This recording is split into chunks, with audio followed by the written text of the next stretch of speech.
Right after the release of the trailer, I experienced the loss of my father, Dr. Mohammad Farhidvash. Due to respect and time for healing, I made a decision to postpone the release of future episodes until it felt right. And now it feels right as I feel him closer to me than ever.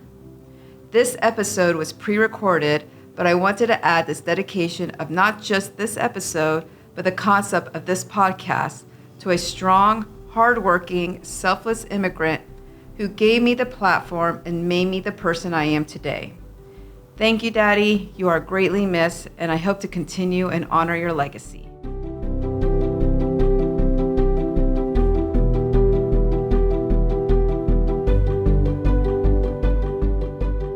Welcome to So Where Are You From? I'm your host, Nooshin Bagheri, a first-generation Iranian-American by identity and an immigration attorney by profession. Sitting here today with me is Miss Whitney Mendoza. Hi, Whitney. How are you, Nooshin? Thanks for having me with you on this special episode. Oh, I'm so happy you're here. Thank you. I couldn't have done this without you. So just to give a little background, I had this vision of sharing unspoken truths about, being a first-generation immigrant and just the journey of immigrants and our paths cross where you and your husband are helping me spread this message. Thank you so much. Yeah, of course. No, I mean, I just remember us sitting down and having lunches together and planning and hearing, your story and each of the individual pieces that make that up. And I just knew your listeners were going to love this. So. Oh, thank you. Thank you so much. Appreciate that. So why though? Because when we first started talking, we didn't have a name for the concept of the podcast. We just had the concept. So how did you come up with So Where Are You From?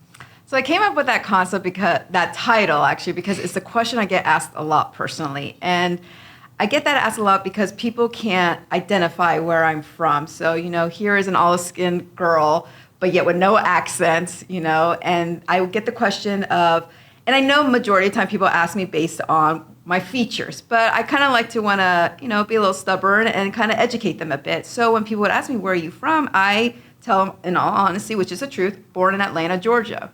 And I'll just stand there, and there would be this awkward silence, and then they'll be like, no, so where are you from? Kind of like the little hit, there's a little bit more to it. And so then I know they're really asking about where my look or ethnicity comes from. And so then I would say I have Persian bloods in my vein, like my parents are from Iran. It's kind of exhausting because you sometimes wish you had a simple answer, be like, I'm born in Atlanta, that's it, I'm American. But it's not that simple, I realized that this dual identity is a lifelong journey and tug of war that I've had to kind of figure out in many different aspects of my life. Yeah. So which of these identities do you feel like you relate to the most? I wish I can say which one, but it's quite complicated. But it's funny because I feel like others can checkbox me into one or the other. For example, like when I'm here, I feel like I have not been I was raised in a bubble of a traditional family that kept the culture and the identity within us and the family. So, and even amongst our community. So I couldn't really mesh with the American culture. Like I couldn't do a lot of things my friends are doing. But yet when I go to Iran, I'm not fully accepted as being Iranian because I have, of course, mannerisms that are quite different. And they will kind of excuse me by saying, oh, she's American. So it's like either or. I'm the opposite in either country. Yeah. So what does it mean that you were raised in a bubble? So there's two aspects that we have to look into. There's the nature and the nurture. The nature is the environment you grow up in, the society you grow up in. And for me, that was Western civilization here in the U.S. And then the nurture was based being on how I was raised within my family, and that was being raised by the childhood version of my immigrant parents from a land far away.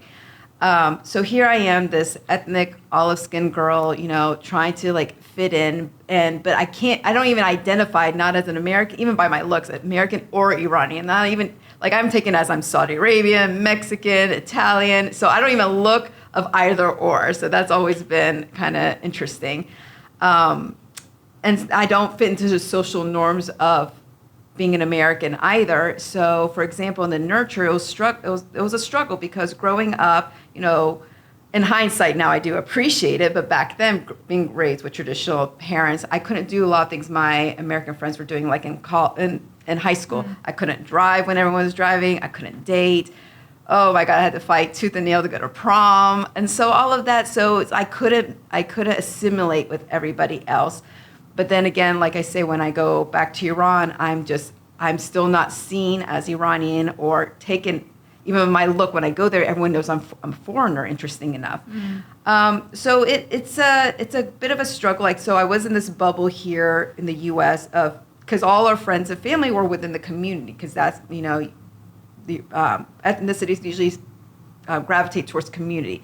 So all of my closest childhood friends were also raised the same mannerism, the same ways and same restrictions. So it wasn't until you got to college that you kind of broke away from that and find yourself and so forth. But of course, on a side note, I truly now, for those who are going through this right now, teenagers, I truly appreciate everything my parents have done, because it's funny, because with the career that I've chosen, I ended up being an immigration attorney.